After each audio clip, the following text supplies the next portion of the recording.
السلام عليكم ورحمة الله.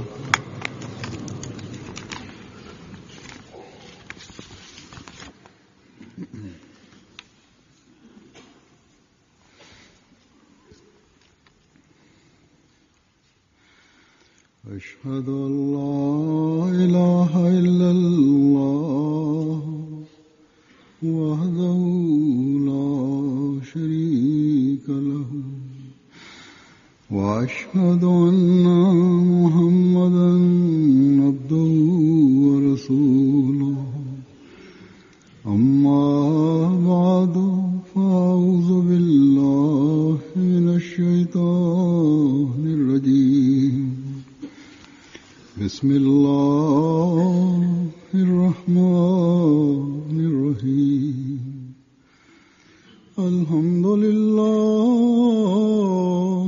رب العالمين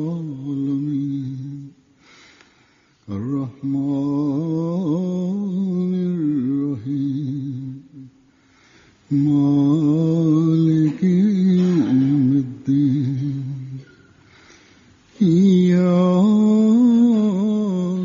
نعبد وإياك نستعين اهدنا الصراط المستقيم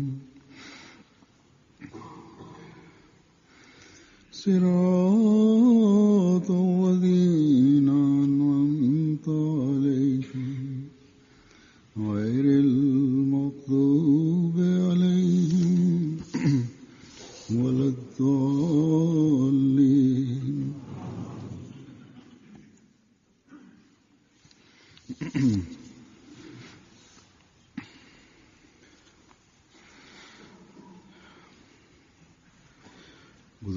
गुज़िरियल ख़ुतबे में हज़रत मुस्लिह मऊद रज़ियल्लाहु ताला अन्हु जे हिकिड़े ख़ुतबे जे हवाले सां अमली इस्लाह जी तरफ़ तवजो ॾियारी वई हुई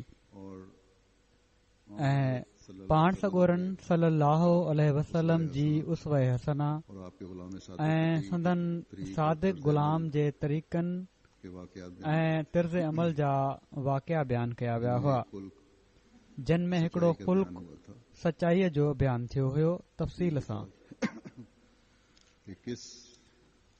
त कहिड़े आला मयार ते असांजा आका हज़रत मोहम्मद रसूलुल्लाह सल्लल्लाहु अलैहि वसल्लम ऐं संदन सादिक ग़ुलाम क़ाइम हुआ ऐं पोइ हीअ मयारनि जी बुलंदी अॻिते असहाबनि खे बि इन्हनि नमूननि जी पैरवी कंदे कहिड़े आला मुक़ाम ते वठी वई। सचाईअ जे हवाले सां ॻाल्हि त हिकिड़े मिसाल जे तौर ते हुई।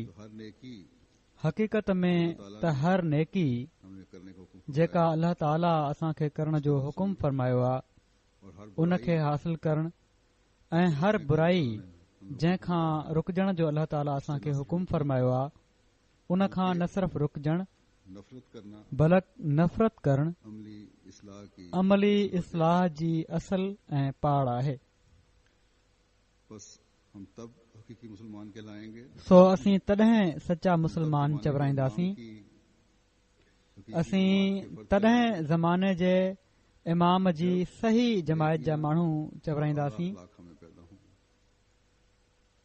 जॾहिं नेकियूं ऐं आला अख़लाक असां में पैदा थींदा जिन खे पैदा करण जो अल्लाह ताला हिकिड़े सचे मुस्लमान खे हुकुम ॾिनो आहे ऐं ॿिए पासे बुराई खां तमामु किरब सां नफ़रत हुजे।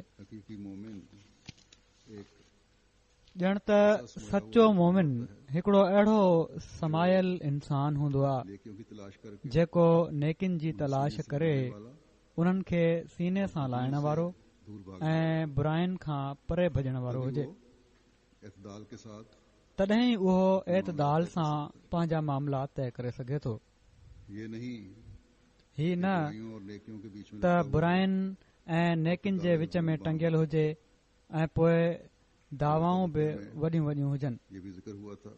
गुज़िरियल ख़ुतबे में हीउ बि ज़िक्र थियो हुयो त एतक़ादी लिहाज़ खां असां वटि तमामु पका दलील आहिनि मसीह मौद अलैहिस्सलाम ने जेके हज़रत मसीह मऊद अलैहिस्सलाम असांखे अहमियत के लिए इस्लाम जी सदाकत ऐं अहमदियत जी सदाकत जे लाइ ॾिना आहिनि हमेशा ऐं हीअ ॻाल्हि हमेशह असांजो पासो दुश्मन ते ॻोरो रखंदी आहे आई और जिद और हठ शकावत क़ल्बी की ऐं वजह ज़िद से ऐं शकावत कल्बी जे करे और बात है जेकॾहिं को न मञे त ॿी ॻाल्हि आहे बहरहाल पर बहरहाल मुखालफिन इन्हनि जो ट्रोड़ इस्लाम जे मुखालफ़नि वटि नाहे और इस वजह से बहस से भी कतराते हैं जब एक दफा ऐं इन जे करे बहस खां बि पासो कंदा आहिनि जॾहिं हिकु दफ़ो पतो पइजी वञनि त अहमदी कहिड़े तरीक़े ते बहस करे पियो थो अरबी प्रोग्राम में हवारुल मुबाशिर जे असांजे अरबी प्रोग्राम में एतराफ़ किया है केतिरनि ई ईसाइनि बि इन ॻाल्हि जो एतिराफ़ कयो आहे अहमदिया के त जमायत अहमदिया वटि ठोस है दलील मज़बूत आहिनि इसी तरह जमात अहमदिया की अहिड़े तरह जमायत अहमदिया जी सदाकत जा बि असां वटि दलीलें हैं केतिरा ई दलील आहिनि एक तरफ इस्लाम की सदाकत जाहिर कर रहे हैं गैरों पे हिकु पासे इस्लाम जी सदाकत ज़ाहिर कर रहिया आहिनि घरनि ते जमात पर ॿिए तरफ़ मुस्लमाननि मां जेके एतिराज़ कनि था जमायत ते मुखालफीन उन्हनि जे एतिराज़नि जो बि ट्रोड़ आहे और तोड़ मरोड़ कर मुखालिफ़ जेकॾहिं ज़िद न कनि से हटकर ऐं मरोटे सरोटे मसीह ऐं सियाको सबाक खां हटी करे हज़रत मसीह मौद अलैहिस्सलाम जे कलाम खे को पेश न कर ऐं फरमूदा दलीलनि खे पेश न कनि या न ॾिसनि अहमदियत त अहमदियत जी सचाई खे मञे बग़ैर सारा नहीं उन्हनि खे का वाह कान्हे लेकिन इन उलमा के ذاتی पर हिननि उलमा जा ज़ाती मफ़ाद माता का उन्हनि खे इन ॻाल्हि ते आमादा कनि था से त हू कूड़ जे ठहण सां अवामुन्नास खे बरगलाईंदा रहनि दलील ऐं जॾहिं दलील को कोन्हे त पोइ हज़रत मसीह मौद अलैहिस्सलाम जे ख़िलाफ़ बकवास कंदा रहनि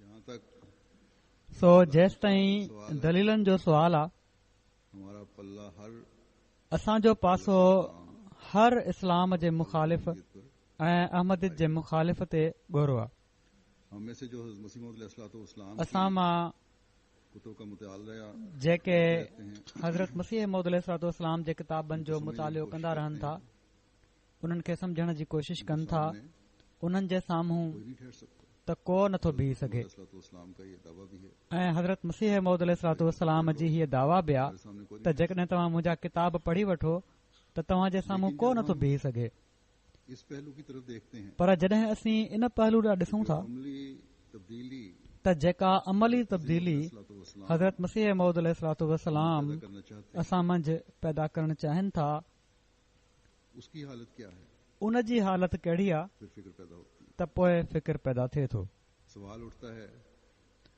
कि क्या सुवाल हम पैदा में थिए से थो त छा असां मां हर हिकु मुआशरे की हर बुराई मुआशिरे जी मुकाबला करके हर बुराईअ जो मुक़ाबलो करे दे रहा है उन खे शिकस्त ॾिए पियो थो क्या हम में से हर एक के छा असां मां हर हिक जे से ताल्लुक रखने वाला हर अमल खे ॾिसी और उसके उन सां तालुक रखण वारो रहने वाला ऐं उन जे दायरे ऐं माहौल में रहण वारो उन खां मुतासिर थी रहियो आहे फिर या पोइ असां ई मुतासर होकर मुआशिरे जे असर खां मुतासिर थी और अपनी रवायत पंहिंजी तालीम ऐं पंहिंजनि रिवायात खे विसारींदा पिया था हम वञूं में से हर एक भरपूर कोशिश करते हुए छा असां मां हर हिकु अपनी भरपूर कोशिश कंदे इस तरह अमली इस्लाह पंहिंजी ओड़ी तरह अमली इस्लाह करे पियो थो इस्लाम जहिड़ी तरह हज़रत मसीह मौद अलैहिस्सलाम असांखे तालीम ॾिनी आहे जो हमसे जेका असां खां तकाजा करती हीअ तक़ाज़ा करे थी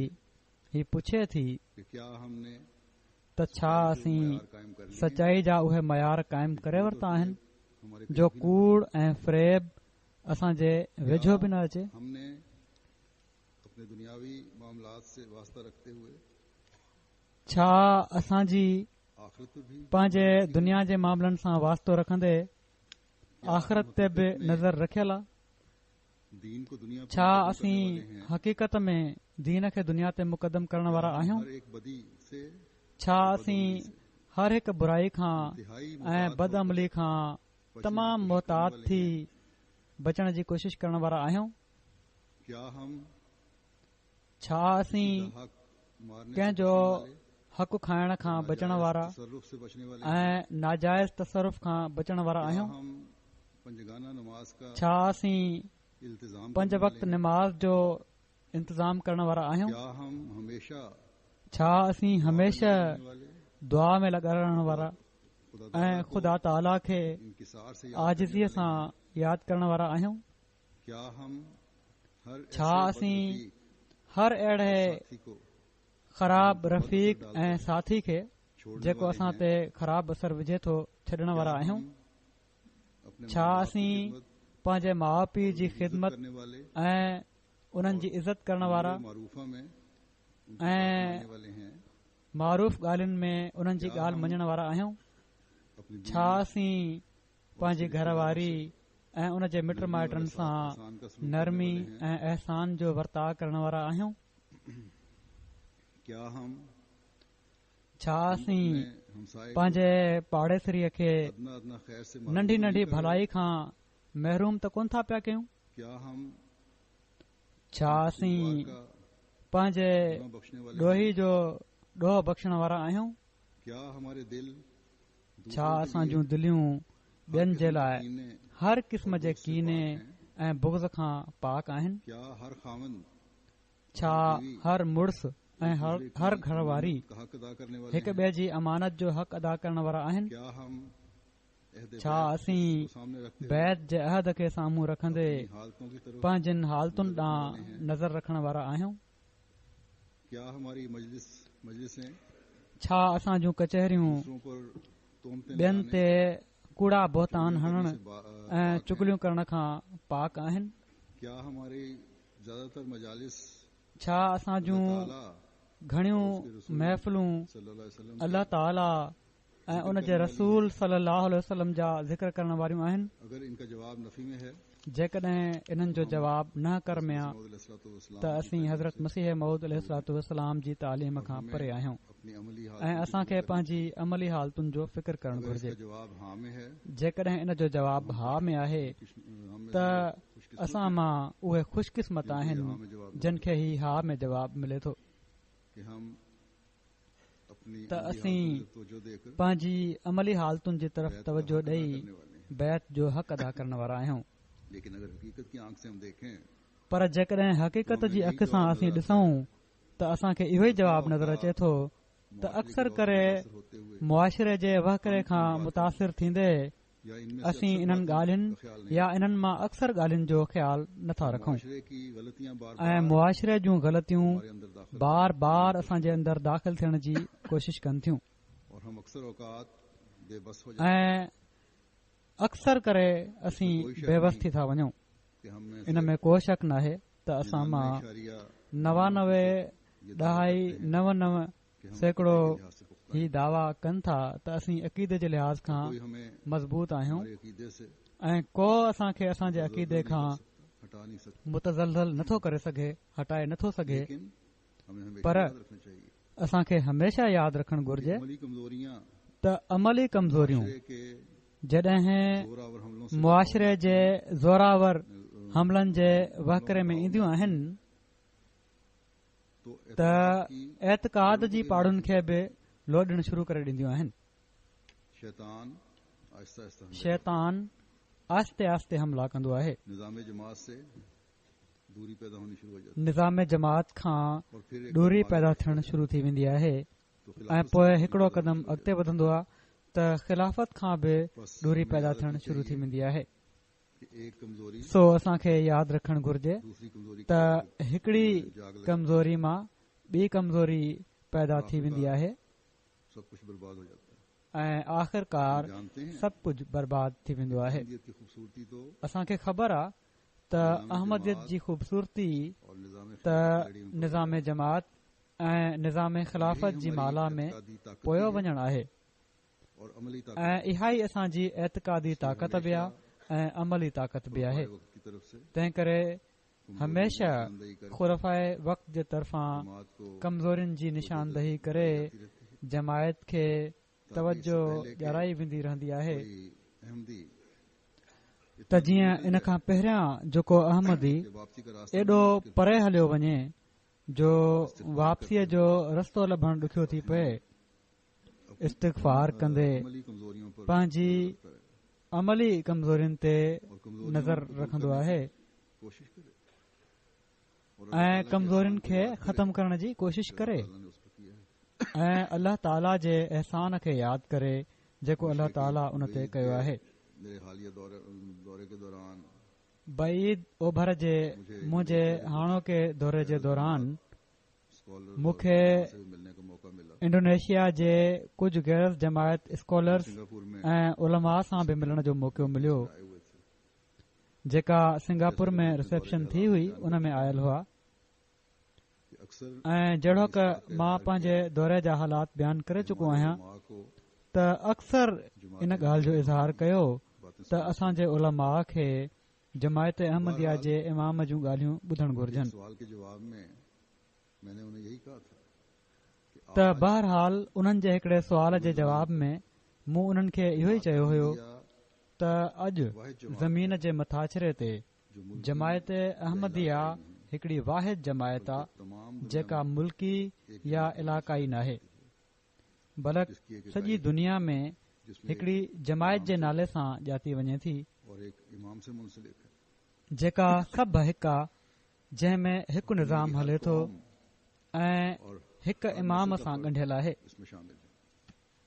बस ऐं दुनिया जी हर क़ौम बहुत बड़ी ऐं हर नस्ल जो माण्हू इन में शामिल आहे। हज़रत सल्लल्लाहु अलैहि वसल्लम के सो ही हिकड़ो तमामु वॾो दलील आहे ये कि पाण सॻोरन सल्लल्लाहु अलैहि वसल्लम जे इन फरमान ऐं पेशिन गोई जो, यानी ही त मुस्लिम उम्मा में हिकु जमायत हुअण जो। हज़रत सल्लल्लाहु अलैहि वसल्लम के पाण फरमायो हुआऊं त हिकु जमायत हूंदी जेका सही रस्ते ते हूंदी ऐं अक़लमंद ही दलील आहे जो है पाण सॻोरन सल्लल्लाहु अलैहि वसल्लम जे सादिक गुलाम जी सदाकत जो। खामोश हो जाते हैं। अकुलमंद ऐं सईद फितरत जेके आहिनि लेकिन इस दलील को मुखालिफ़ बि इन ॻाल्हि खे ॿुधी ख़ामोश थी वेंदा आहिनि ऐं सोचींदा आहिनि, अपनी अमली पर इन दलील खे हमेशा क़ाइमु रखण जे लाइ असां मां हर हिक खे पंहिंजी अमली हालतुनि जी तरफ़ हर वक़्तु नज़र रखणी पवंदी, छो त हिन ज़माने में आजकल जो अमली खतरा है शैतान पहिरियां खां वधीक ज़ोरावर थियल आहे।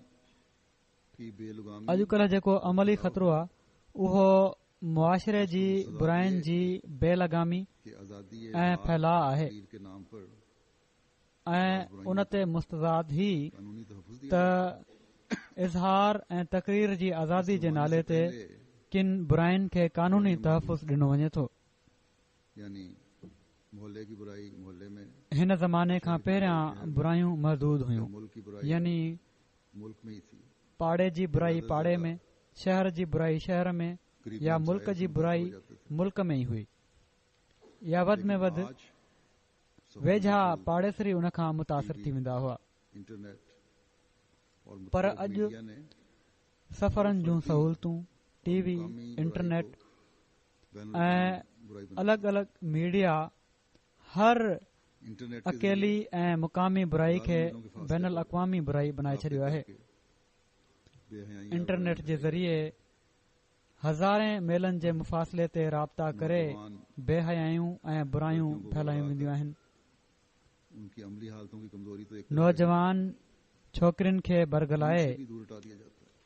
उन्हनि जी अमली हालतुनि जी कमज़ोरी त हिक पासे रही, गुज़श्ता दिनों दीन खां बि परे हटायो वेंदो आहे। पाकिस्तान में और बाद मुल्कों में गुज़रियल ॾींहनि में के हिकिड़े ॻाल्हि मुंहिंजे इल्म में आई हिंसा देकर त पाकिस्तान में ऐं किन मुल्कनि में बिल्कुल बाजारी बना उतां जूं ही ख़बरूं आहिनि त दिया की जाती छोकिरियुनि खे शादियुनि जो ॾटो ॾेई ये ग्रोह पोइ बिल्कुलु बाज़ारी बनायो वेंदो आहे, वक़्ती तौर ते शादियूं कयूं वेंदियूं आहिनि, पोइ तो यकीनन ये तवाइफ़ बणिजी वेंदियूं आहिनि खौफनाक हालत ऐं ही रोंगटे खड़े कर देती ग्रोह बैन अल-अक़वामी आहिनि जेके ही हरकतूं कनि पिया था। है। लड़कों को त यकीनन ही खौफ़नाक हालत ना सिर्फ वार उभा करण वारी हूंदी आहे, बल्कि अहिड़ी तरह नौजवान छोकरनि खे मुख़्तलिफ़ तरीक़नि सां न सिर्फ़ अमली बल्कि एतक़ादी तौर ते बि बिल्कुलु मफ़लूज कयो वेंदो आहे। सो जिथे हीअ दुआ आहे त अल्लाह ताला हर अहमदीअ खे हिननि गंदगियुनि खां महफ़ूज़ रखे, इन गलाज़तों से बचने उते हर अहमदी खे बि अल्लाह ताला खां मदद चाहींदे ज़माने की हिननि गंदगियुनि खां बचण जे लाइ हिकिड़े जहाद जी ज़रूरत आहे। लेकिन एक अहम ज़माने जी इजादुनि ऐं सहूलतुनि मां फ़ाइदो वठणु मना नाहे, ज़माने की सहूलतों से फायदा पर उठाकर हिकिड़े अहमदीअ खे हमेशा यादि रखणु घुर्जे त उन ज़माने जी सहूलतुनि मां फ़ाइदो वठी हिदायत जी इशाअत जी तकमील में हज़रत मसीह मऊद अलैहिस्सलाम जो मददगार बणजणो आहे। बेहयाई, बेदीनी ऐं बेएतक़ादी जे असर हेठि अची पंहिंजो पाण खे दुश्मन जे हवाले नाहे करणो। और गौर करने का मुकाम है। सो हर अहमदी जे लाइ हीउ सोचण ऐं गौर करण जो मुकाम आहे। दुनिया के असांजे वॾनि खे बि पंहिंजा नमूना क़ाइमु करणा पवंदा त जीअं अचण वारियूं पीढ़ियूं दुनिया जे इन फसाद ऐं हमलनि खां महफ़ूज़ रहनि, ऐं नौजवाननि खे बि भरपूर कोशिश ऐं अल्लाह ताला खां मदद घुरंदे वो दुश्मन पंहिंजो पाण खे दुश्मन जे हमलनि खां बचाइणो पवंदो। वो दुश्मन उहो दुश्मन जेको गैर महसूस तरीक़े सां हमला करे पियो थो, उहो दुश्मन जेको तफ़रीह ऐं टाइम पास करण जे नाले ते असांजे घरनि में घिड़ी घिड़ी उनमें भी असांजी जमायत जे नौजवाननि ऐं कमज़ोर तबह माण्हुनि खे बि मुतासिर करे पियो थो, उन्हनि में बि नुक़्स पैदा करण जी कोशिश करे रहियो आहे। बेहतरी की तरफ बेशक जहिड़ो कमु चयो, रहे हैं ख़ुलफ़ाए अहमदियत खुलफा भी अमली हालतुनि जी बहितरी जी तरफ़ तवजो ॾियारींदा रहंदा आहिनि, रहिया आहिनि गुज़िरियल ख़लीफ़ा बि, ऐं मां बि और ख़ुतबनि वग़ैरह जे ज़रिए इन हिदायत इन नक़्स खे ख़तमु करण जी तरफ़ तवजो ॾियारींदो रहंदो आहियां, जमाती निज़ाम भी ऐं इन्हनि जी रोशनी में, इन्हनि हिदायत जी रोशनी में हर तबके ज़ैली तनज़ीमूं बि उम्र के ऐं जमायती निज़ाम बि प्रोग्राम ठाहींदा आहिनि त जीअं असीं दुश्मन के हर तबके ऐं हर उमिरि जे अहमदी खे दुश्मन जे इन्हनि से हमलनि खां बचाइण जी कोशिश कयूं। अपनी अमली इस्लाह की तरफ तो खुद तवज्जो करे। पर जेकॾहिं असां मां हर हिकु मुखालिफीन दीन पंहिंजी अमली इस्लाह जी तरफ़ पाण तवजो करे और सिर्फ इतना नहीं दीन जे मुखालफ़नि जे हमलनि खे नाकाम बनाइण जे लाइ खड़ो थी वञे, खड़ा हो ऐं सिर्फ़ एतिरो ई न बल्कि करके दीन जे दुश्मननि जी इस्लाह जो अज़म खणी खड़ो थिए।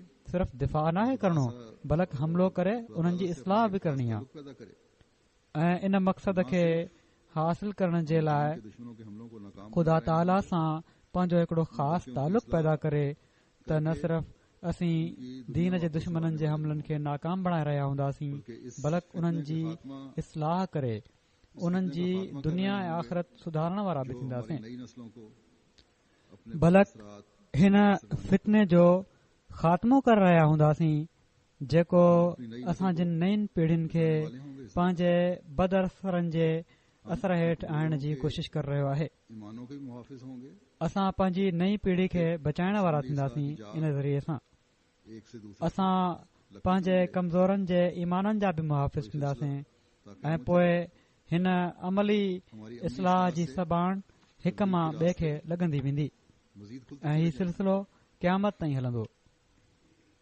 नई असांजी अमली इस्लाह सां तबलीग जा रस्ता मज़ीद खुलंदा वेंदा, और हर खिते में नयूं इजादूं खुदा बुरायूं फैलाइण जे बदिरां हर मुल्क बन जाएंगे। ऐं हर इलाइक़े में ख़ुदा ताला जे नाले खे फैलाइण जो ज़रियो बणिजी वेंदियूं। कभी नजरें नहीं फेर सकते, क्योंकि तरक्की करने वाली असांखे हमेशा यादि रखणु घुर्जे त असीं हक़ीक़तुनि खां कॾहिं बि नज़रूं मटाए नथा सघूं, छो त तरक़ी करण वारियूं क़ौमूं, दुनिया जी इस्लाह करण वारियूं क़ौमूं, दुनिया में इनकलाब आणण वारियूं क़ौमूं पंहिंजनि कमज़ोरियुनि ते नज़र रखंदियूं आहिनि। हमें बहरहाल जेकॾहिं अखियूं ॿूटे असीं चई छॾियूं त सभु ठीकु आहे, और नजर रखनी त हीअ ॻाल्हि असांजे कमनि में रंडक पैदा करण वारी थींदी। हो सकते असांखे बहरहाल हक़ीक़तुनि ते नज़र रखणु घुर्जे ऐं नज़र रखणी पवंदी। की इस्लाह होगी। असीं इन ॻाल्हि ते ख़ुशि नथा थी सघूं दुनिया में इनकलाब त लाना है, 50% जी इस्लाह थी वई आहे 100% के टारगेट रखने होंगे। या हेतिरा सैकड़ो जी इस्लाह थी वई आहे। बल्कि जेकॾहिं असां दुनिया में इनकलाब आणिणो आहे हम 100% त कामयाब हो जाएं 100% जा टारगेट रखणा पवंदा। और मां हीउ बि चवणु घुरंदुसि और मुकदमेबाजियां त जेकॾहिं अमली इस्लाह में असीं 100% कामयाब थी वञूं माल की त असां जूं लड़ायूं ऐं झेड़ा ऐं केस टीवी और दूसरे ऐं हिक ॿिए खे माली नुक़सान पहुचाइण जूं कोशिशूं, माल जी हवस, दूसरे के एहतराम में कमी, एक दूसरे को नीचा दिखाने की टीवी ऐं ॿियनि ज़रियनि ते बेहूदा प्रोग्रामनि खे ॾिसणु, मोहब्बत, प्यार हिक ॿिए जे एहतराम में कमी, ऐसी कायम हो हिक ॿिए खे हेठाऊं ॾेखारण जी कोशिश, ही सभु बुरायूं ख़तम थी वञनि। जो अमलन हम मोहबत, सामने आते प्यार ऐं भाईचारे जी अहिड़ी फिज़ा क़ाइमु थिए हैं। जेका हिन दुनिया में बि जन्नत ॾेखारे छॾे। ही अहिड़ियूं बुरायूं आहिनि जिम्मेदारियों का जेके एहसास अमलनि में असांजे पैदा हो साम्हूं जाए। ईंदियूं रहंदियूं आहिनि। जमायत जे अंदर बि तो खिदमत के दीन मामला अहिड़ा ईंदा रहंदा आहिनि। आला मकसद इन लाइ मां इन्हनि जो ज़िक्र कयो आहे। फजले इलाही समझकर करने वाले पंहिंजनि ज़िम्मेवारियुनि जो अहसास असां में पैदा थी इस वञे बात से कोई कह सकता है त ख़िदमत दीन जे दीन को तो हम आला मक़सद खे असीं फजले इलाही समझकर ही ख़ुदा ताला जो फज़ुल समझी करण वारा थियूं। 100% उहदेदारान मुंहिंजी इन ॻाल्हि मां को चई सघे थो त ख़िदमत दीन खे त असीं ख़ुदा जो फज़ुल समझी कंदा आहियूं, जिनसे पता चलता पर है 100% उहदेदार उहदेदारों में इन ते वुसअत पूरो नथा हौसला लहनि। और बर्दाश्त की ताकत नहीं। मुंहिंजे साम्हूं अहिड़ा मामला ईंदा उनकी आहिनि आवाज में कुछ कह जिन दिया मां पतो पवंदो आहे त उहदेदारनि में वुसअत हौसला ऐं बर्दाश्त जी ताक़त नाहे। कंहिं ॾाढियां आवाज़ में कुझु चई ॾिनो त पंहिंजी अना के ऐं लिबास लिए जाते इज़त जो मसइलो थी पवंदो अथनि। बस किसी काम को फजले इलाही कॾहिं समझकर करने वाला तो कूड़ी गैरत जा खुदा की रज़ा की खातिर वैस पाता वेंदा आहिनि। बर्दाश्त करता है। सो कंहिं कम खे ख़ुदा जो फज़ुल समझी करण वारो त ख़ुदा ताला जी रज़ा जी ख़ातिर हर ॻाल्हि बर्दाश्त कंदो आहे। पंहिंजी इज़त जे बदिरां बारीकी से जायजा अल ले इज़्ज़त लिल्लाह जा लफ़्ज़ उनखे आजिज़ी ऐं इनकिसारी ते मजबूर कंदा आहिनि। पर अमल नहीं हो रहा।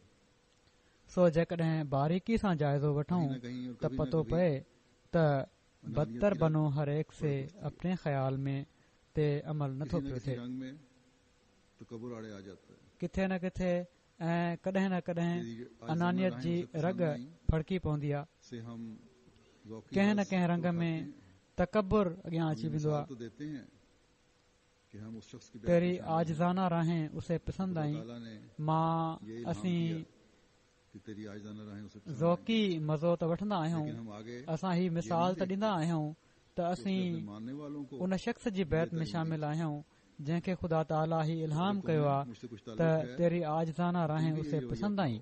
पर असीं अॻिते ही नयूं ॾिसंदा त उन पंहिंजे मञण वारनि खे बि हीअ तालीम ॾिनी हुई मैं तो त जेकॾहिं तव्हांखे मूंसां को ताल्लुक़ आहे त तव्हां बि इहो ई रवैयो अख़्तियार कयो। नौ के लिए हज़रत मसीह मौद अलैहिस्सलाम असांखे फरमायो आहे आए नौ के लिए आया हूँ। त मां त पाण सॻोरन सल्लल्लाहु अलैहि वसल्लम जी हमारे सामने तालीम ये जे नमूना हयाए नौ जे लाइ आयो आहियां। आपका गुलाम भी कहता है कि मुझसे कभी सख्त अल्फाज ऐं पाण सॻोरन सल्लल्लाहु अलैहि वसल्लम जी उसव त असांजे साम्हूं हीअ नमूनो रखे थी रोब से जो संदन गुलाम बि चए थो कब कभी तारीख हो त तो फरमाया मूंसां कॾहिं बि सख़्त लफ़्ज़ पाण इस्तेमालु न कया अथनि, कॾहिं बि सख़्त ॻाल्हि न चई अथनि। खाया करती थी। ऐं पोइ जॾहिं पाण सॻोरन सल्लल्लाहु अलैहि वसल्लम जे रोब विचां हिकिड़े शख़्स ते ॾकणी तारी थी वई त फरमायाऊं घबराए न, मां को जाबिर बादशाह न आहियां, मां त हिकिड़ी औरत जो पुटु आहियां जेका सुको गोश्त खाईंदी हुई। सो ही उहो अमल आहे जंहिंजो अमली इज़हार हर उहिदेदार खे पंहिंजी अमली ज़िंदगीनि में करण जी ज़रूरत आहे। हर जमायती कारकुन खे पंहिंजी अमली ज़िंदगी में करण जी ज़रूरत आहे। हर अहमदी खे पंहिंजी अमली ज़िंदगीनि में करण जी ज़रूरत आहे। सो जेकॾहिं को उहिदो मिले थो, का ख़िदमत मिले थी, त हमेशह मसीह मोहम्मदी जे हिन फरमान खे साम्हूं रखणु घुर्जे त मैं था ग़रीबो बेकसो गुमनामो बेहुनर। सो जॾहिं असां पंहिंजी अमली हालतुनि में असां बेवसी, गुरबत ऐं बेहुनरी जो इज़हार पैदा कंदासीं त त पोइ ई ख़िदमत जो बि हक़ अदा करण वारा थींदासीं ऐं शायदि के इससे दख़ल हो दारुल विसाल में जी उमीद रखण वारा बि थींदासीं। जेकॾहिं ही न त असीं दावा जी हद ताईं त बेशक सही हूंदासीं त ज़माने जे इमाम खे मञी वरितो अथऊं, पर हक़ीक़त में ज़ुबान हाल सां असीं दावा जो मज़ाक उॾाए रहिया हूंदासीं। कंहिं गैर जी दुश्मनी असांखे नुक़सान न पहुचाए रही हूंदी, बल्कि खुद असांजे नफ़्स जी मुनाफ़क़त असांखे ख़्वार करे रही हूंदी ऐं अल्लाह ताला जी नाराज़गी इन ते मुस्तज़ाद आहे। सो ख़ासि तौर ते हर उन शख़्स खे जंहिंखे जमायत जी ख़िदमत ते मामूर कयो वियो आहे पंहिंजा जाइज़ा वठण जी ज़रूरत आहे ऐं आम तौर ते हर अहमदी खे पंहिंजो जाइज़ो वठणु घुर्जे, छो त बैत जो हक़ ज़बानी दावाउनि ऐं सिर्फ़ मञण सां अदा नाहे थींदो, बल्कि अमल जी कुवत जेसि ताईं रोशन न थिए को फ़ाइदो नाहे। सो असीं जेकॾहिं ही ऐलान कयूं था त ईसा अलैहिस्सलाम फ़ौत थी विया त को बशर मौत खां ॿाहिरि नाहे रहियो, जेकॾहिं असांजो ही ऐलान आहे त ख़ुदा ताला पाण सॻोरन सल्लल्लाहु अलैहि वसल्लम जी ग़ुलामी में नबी मोकिले सघे थो ऐं अॼु बि जंहिंसां वणेसि कलाम करे सघे थो ऐं वही करे सघे थो, छो त उन जी का सिफ़त महदूद ऐं ख़ासि वक़्त जे लाइ नाहे। ऐं असीं ही चऊं था त हज़रत मिर्ज़ा ग़ुलाम अहमद कादियानी अलैहिस्सलाम पाण सॻोरन सल्लल्लाहु अलैहि वसल्लम जा सादिक़ ग़ुलाम ऐं संदन पैरवी ऐं मोहबत में अल्लाह ताला जे तरफ़ां गैर शरई नबीअ जो एज़ाज़ ॾेई मोकिलिया विया आहिनि ऐं असां उन्हनि खे मञियो आहे। जेकॾहिं असीं ही यकीन रखूं था त क़ुरान शरीफ़ उहो आख़िरी शरई किताब आहे जेको 1400 सालनि खां पंहिंजी असली हैसियत में महफ़ूज़ हलंदो पियो थो अचे, छो त अल्लाह ताला इन जी हिफ़ाज़त जी ज़िम्मेवारी खुद पंहिंजे ज़िम्मे खईं आहे ऐं को ॿियो शरई किताब अॼु पंहिंजी असली हालत में महफ़ूज़ नाहे। जॾहिं असां दुनिया खे ॿुधाईंदा आहियूं त तव्हांखे जेतिरो मर्ज़ी लुढ़ करणो आहे करे वठो त क़ुरान शरीफ़ पंहिंजी असली हालत में नाहे या कुझु सदियूं पहिरियां लिखियो वियो आहे। असीं साबित कयूं था त तव्हां ग़लति आहियो, जहिड़ो क अॼुकल्ह इस्लाम मुख़ालिफ़ टीवी प्रोग्रामनि में ऐं तहरीरुनि में बि ही साबित करण जी कोशिश करे रहिया आहिनि त क़ुरान शरीफ़ नऊज़ बिल्लाह पाण सॻोरन सल्लल्लाहु अलैहि वसल्लम ते न लथो हुयो, बल्कि 600-700 साल पहिरियां ही लिखियो वियो हुयो। अॼु जमायत अहमदिया उन्हनि खे चैलेंज करे दलीलनि सां उन्हनि जो वात बंदि करे थी ऐं असांजे दलीलनि जो असरु आहे ऐं जंहिं ही दावा कई हुई ऐं टीवी चैनल ते हिते प्रोग्राम बि कयो हुअईं त क़ुरान शरीफ़ खुदाई सहीफ़ो नाहे, उनखे जॾहिं असां आम्हूं साम्हूं सॾियोसीं त उन अचण खां इनकार करे छॾियो। त बहरहाल चवण जो मक़सदु हीउ आहे त असीं ही एतक़ाद रखूं था त ईसा अलैहिस्सलाम फ़ौत थी विया आहिनि। असीं ही एतक़ाद रखूं था त ख़ुदा ताला ईसा जी बेसत सानी जे तौर ते हज़रत मसीह मऊद अलैहिस्सलाम खे हिन ज़माने में मोकिलियो आहे। असीं ही यकीन रखूं था त पाण सॻोरन सल्लल्लाहु अलैहि वसल्लम ते लहण वारो आख़िरी शरई किताब अॼु ताईं पंहिंजी असली हालत में महफ़ूज़ आहे। त छा ही सभु ऐं अलॻि अलॻि एतक़ादी ॻाल्हियूं असांखे असांजो मक़सदु पूरो करण में कामयाब करे छॾींदियूं? त जवाब ही आहे, यकीनन इहो ई जवाब आहे त न, छो त जेकॾहिं हज़रत ईसा अलैहिस्सलाम जी वफ़ात खे साबित करण खां पोइ ईसा जी आमद सानी जेका पाण सॻोरन सल्लल्लाहु अलैहि वसल्लम जी उम्मत मां थियणी हुई, जेका पाण सॻोरन सल्लल्लाहु अलैहि वसल्लम जे आशिक़ सादिक़ जे वजूद सां थियणी हुई, इन ॻाल्हि खे जेकॾहिं असीं व आख़रीन मिनहुम लम्मा यल्हक़ू बिहिम खे साम्हूं रखंदे पंहिंजे अंदरि उहे पाक तब्दीलियूं पैदा नथा कयूं जेके पाण सॻोरन सल्लल्लाहु अलैहि वसल्लम जे असाबनि में थियूं, त सिर्फ़ अक़ीदे ते क़ाइमु थियणु फ़ाइदो न पहुचाईंदो।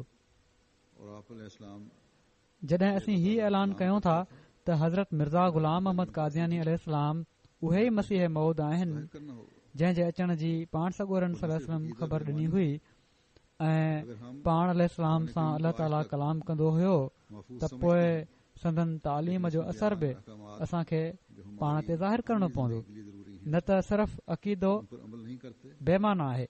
जेकॾहिं असीं क़ुर शरीफ़ खे अॼु ताईं महफ़ूज़ समझूं था पर इन में बयान हुकुम जेके असांजी अमली ज़िंदगी जे लाइ ज़रूरी आहिनि उन्हनि ते अमल नथा कयूं त क़ुर शरीफ़ जे दिफ़ा में सिर्फ़ असांजो ही ऐलान असां खे को फ़ाइदो न ॾींदो। हीउ ऐलान तॾहिं असराइतो थींदो जॾहिं असीं इन तालीम खे पंहिंजी अमली हालतुनि ते जारी कंदासीं। सो ही अक़ीदा जेके असां ते अमली ज़िम्मेवारी विझनि था उन्हनि खे पूरो करण जी असां खे कोशिश करणु घुर्जे। पंहिंजी अमली हालतुनि खे सही करण जी तमामु वॾी ज़िम्मेवारी आहे जेका असां अदा करणी आहे। हज़रत मसीह मऊद अलैहिस्सलातु वस्सलाम फरमाइनि था हिकिड़े हंधि त सो यादि रखो सिर्फ़ लफ़ाज़ी ऐं लिसानी कमु नथी अची सघे जेसि ताईं जो अमल न हुजे। सखणियूं ॻाल्हियूं इंदल्लाह का बि वक़्त नथियूं रखनि। वरी पाण फरमाइनि था त पंहिंजे ईमाननि खे तोड़ियो, पंहिंजे ईमाननि खे तोड़ियो। अमल ईमान जो ज़ेवर आहे। जेकॾहिं इंसान जी अमली हालत ठीकु नाहे त ईमान बि नाहे। मोमिन हिकिड़ो सुहिणो इंसान हूंदो आहे। जहिड़ी तरह हिकिड़े सुहिणे इंसान खे मामूली ऐं हलकड़ो ज़ेवर पारायो वञे त हू उन खे वधीक सुहिणो बणाए छॾींदो आहे, अहिड़े तरीक़े सां हिकिड़े ईमानदार खे उन जो अमल तमामु सुहिणो बणाए छॾींदो आहे। जेकॾहिं हू ख़राब अमल कंदड़ आहे त पोइ कुझु बि नाहे। इंसान जे अंदरि जॾहिं सही ईमान पैदा थी वेंदो आहे त उन जे अमलनि में हिकिड़ी ख़ासि लज़त ईंदी आहे ऐं उन जी मारिफत जी अखि खुली वेंदी आहे। हू ईअं निमाज़ पढ़ंदो आहे जहिड़ी तरह निमाज़ पढ़ण जो हक़ हूंदो आहे। गुनाहनि खां उन खे बेज़ारी थी वेंदी आहे, नापाक महफ़िल खां नफ़रत कंदो आहे ऐं अल्लाह ताला ऐं रसूल जी अज़मत ऐं जलाल जे लाइ पंहिंजी दिलि में हिकिड़ो ख़ासि जोश ऐं तड़प ॾिसंदो आहे। वरी पाण फरमाइनि था त रसूलुल्लाह सल्लल्लाहु अलैहि वसल्लम माण्हुनि जे पुछण ते फरमायो त मूंखे सूरह हूद पोढ़ो करे छॾियो आहे, छो त इन हुक्म जी रूह खां तमामु भारी ज़िम्मेवारी मुंहिंजे सुपुर्द थी आहे। पंहिंजो पाण खे सिधो करणु ऐं अल्लाह ताला जे हुक्मनि जी पूरी फर्मा बरदारी करणु जेसि ताईं इंसान जी पंहिंजी ज़ात सां तालुक़ रखे थी मुमकिन आहे त हू उन खे पूरो करे, पर ॿियनि खे ओढ़ो ई बनाइण आसान नाहे। इन मां असांजे नबी करीम सल्लल्लाहु अलैहि वसल्लम जे बुलंद शान ऐं कुवत कुदसी जो पतो पवे थो। जीअं त पाण सॻोरन सल्लल्लाहु अलैहि वसल्लम इन हुकुम जी कहिड़ी न तामील कई, असाब सॻोरन जी उहा पाक जमायत तयारु कयाऊं जो उन्हनि खे कुंतुम ख़ैर उम्मतिन उख़रिजत लिन्नास चयो वियो ऐं रज़ी अल्लाहु अन्हुम व रज़ू अन्हु जो आवाज़ उन्हनि खे अची वियो। संदन ज़िंदगीअ में को बि मुनाफ़िक मदीना तैयबा में न बचियो। मक़सद अहिड़ी कामयाबी पाण सॻोरन सल्लल्लाहु खे मिली जंहिंजो मिसाल कंहिं ॿिए नबी जे ज़िंदगी जे वाक़िअनि में नथो मिले। इन मां अल्लाह ताला जो मक़सद ही हुयो त कीलो काल ताईं ॻाल्हि न रखणु घुर्जे, छो त जेकॾहिं सखणे कीलो काल ऐं ॾेखार ताईं ॻाल्हि हुजे त ॿियनि माण्हुनि ऐं असां में पोइ कहिड़ो फ़र्क़ु थींदो ऐं ॿियनि ते कहिड़ो शर्फ़। तव्हां सिर्फ़ फरमाइनि था तव्हां सिर्फ़ पंहिंजो अमली नमूनो ॾेखारियो ऐं उन में अहिड़ी चमक हुजे जो ॿिया उन खे क़बूल करे वठनि। हिन मुहाग खां पोइ पाण वरी जमायत खे नसीहत फरमाई अथनि त तव्हां सिर्फ़ पंहिंजो अमली नमूनो ॾेखारियो ऐं उन में अहिड़ी चमक हुजे जो ॿिया उन खे क़बूल करे वठनि, छो त जेसि ताईं उन में चमक न हुजे को उन खे क़बूल नाहे कंदो। छा को इंसान मेरी शइ पसंदि करे सघे थो? जेसि ताईं कपिड़े में हिकु दाग़ बि हुजे उहो सुठो नाहे लॻंदो। अहिड़ी तरह जेसि ताईं तव्हांजी अंदरूनी हालत में सफ़ाई ऐं चमक न हूंदी को ख़रीदार नथो थी सघे। हर शख़्स उम्दा शइ खे पसंदि कंदो आहे। अहिड़ी तरह जेसि ताईं तव्हांजा अख़लाक आला दर्जे जा न हुजनि कंहिं मुक़ाम ताईं न पहुची सघंदो। अल्लाह ताला असांखे आला अख़लाक अख़्तियार करण वारो बणाए, असांजे अंदरि उहा पाक तब्दीली पैदा करे जंहिंजी चमक दुनिया खे असांजी तरफ़ मुतवजह करण वारी हुजे। पहिरियां खां वधी करे तबलीग जा रस्ता खुलनि ऐं असीं हज़रत मसीह मऊद अलैहिस्सलातु वस्सलाम जे मिशन जे मक़सद खे पूरो करण वारा थियूं।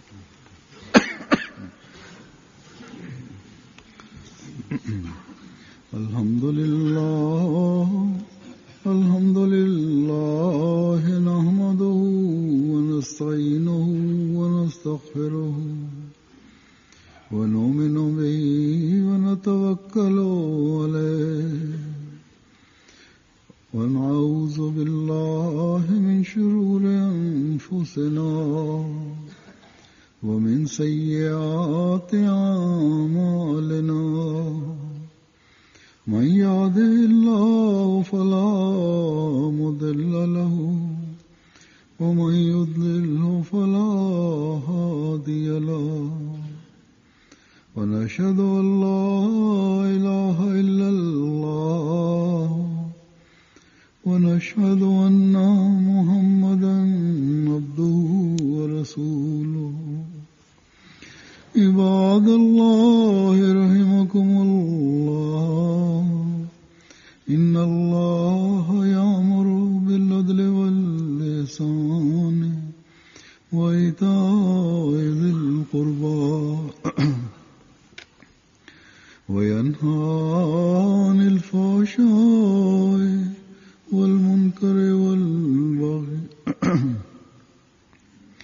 याइज़ुकुम लअल्लकुम तज़क्करून। उज़्कुरुल्लाह यज़्कुरुकुम वदूहु यस्तजिब लकुम व लज़िक्रुल्लाहि अकबर।